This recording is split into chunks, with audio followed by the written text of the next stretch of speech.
ಆಸ್ತಿಕ ಭಕ್ತಾದಿಗಳಲ್ಲಿ, ಹುಲಿಕಲ್ಲಿನ ಸುತ್ತಮುತ್ತಲಿನ ಗ್ರಾಮಸ್ಥರಲ್ಲಿ, ಭಾಗವತರಲ್ಲಿ, ಭಕ್ತಾದಿಗಳಲ್ಲಿ ಸವಿನಿ ವಿಜ್ಞಾಪನೆ. ಪರಾಭವ ನಾಮ ಸಂವತ್ಸರದ 2026ರ ಹುಲಿಕಲ್ಲಿನ ಬ್ರಹ್ಮ ರಥೋತ್ಸವದ ಅಂಗವಾಗಿ ಧ್ವಜಾರೋಹಣದಿಂದ ಹಿಡಿದು ನಾಳೆಯ ದಿವಸ 7ನೆಯ ದಿನ ಪ್ರಸನ್ನ ವೆಂಕಟರಮಣ ಸ್ವಾಮಿಯವರ ಬ್ರಹ್ಮ ರಥೋತ್ಸವವು ನಾಳೆಯ ದಿನ ವಿಜೃಂಭಣೆಯಿಂದ ನಡೆಯುತ್ತಿದ್ದು, ಎಲ್ಲ ಭಕ್ತಾದಿಗಳು, ಸುತ್ತಮುತ್ತಲಿನ ಗ್ರಾಮಸ್ಥರು ಎಲ್ಲರೂ ಸಹ ಈ ಒಂದು ಪ್ರಸನ್ನ ವೆಂಕಟರಮಣ ಸ್ವಾಮಿಯವರ ರಥಾರೂಢನಾಗಿರುವಂತಹ ಸ್ವಾಮಿಯವರ ವಿಗ್ರಹವನ್ನು ಹಾಗೆಯೇ ಆ ಒಂದು ವೈಭವವನ್ನು ವೀಕ್ಷಿಸಿ ಡೋಲಾಯಮಾನಂ ಗೋವಿಂದಂ ಮಂಚಸ್ಥಂ ಮಧುಸೂದನಂ ರಥಸ್ಥಂ ಕೇಶವಂ ದೃಷ್ಟ ಪುನರ್ಜನ್ಮನ ವಿದ್ಯತೆ ಎಂಬ ಶಾಸ್ತ್ರದ ವಾಕ್ಯದಂತೆ, ಅಂದರೆ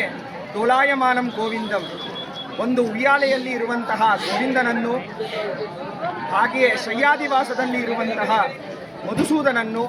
ರಥದಲ್ಲಿ ಇರುವಂತಹ ಕೇಶವನನ್ನು ನೋಡಿದರೆ ಪುನರ್ಜನ್ಮನ ವಿದ್ಯತೆ, ಪುನರ್ಜನ್ಮ ಅಂತಕ್ಕಂಥದ್ದು ಇರಲ್ಲ,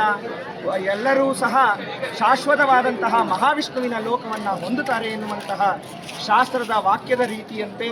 ಆ ಒಂದು ರಥೋತ್ಸವದಲ್ಲಿ ಡೋಲಾಯಮಾನನಾಗಿರುವಂತಹ ಕೇಶವನನ್ನು, ಪ್ರಸನ್ನ ವೆಂಕಟರಮಣನನ್ನು ವೀಕ್ಷಿಸಿ ಎಲ್ಲರೂ ಸಹ ಅವನ ಕೃಪಾ ಕಟಾಕ್ಷಕ್ಕೆ ಪಾತ್ರರಾಗಬೇಕೆಂದು ಎಲ್ಲರಲ್ಲೂ ಸಹ ಸವಿನಯವಾಗಿ ವಿಜ್ಞಾಪಿಸುತ್ತಾ, ಎಲ್ಲರೂ ಸಹ ನಾಳೆಯ ದಿನ ರಥೋತ್ಸವಕ್ಕೆ ಬಂದು ಸ್ವಾಮಿಯವರ ದರ್ಶನವನ್ನು ಪಡೆಯಬೇಕೆಂದು ಎಲ್ಲರಲ್ಲೂ ಸಹ ವಿಜ್ಞಾಪನೆ.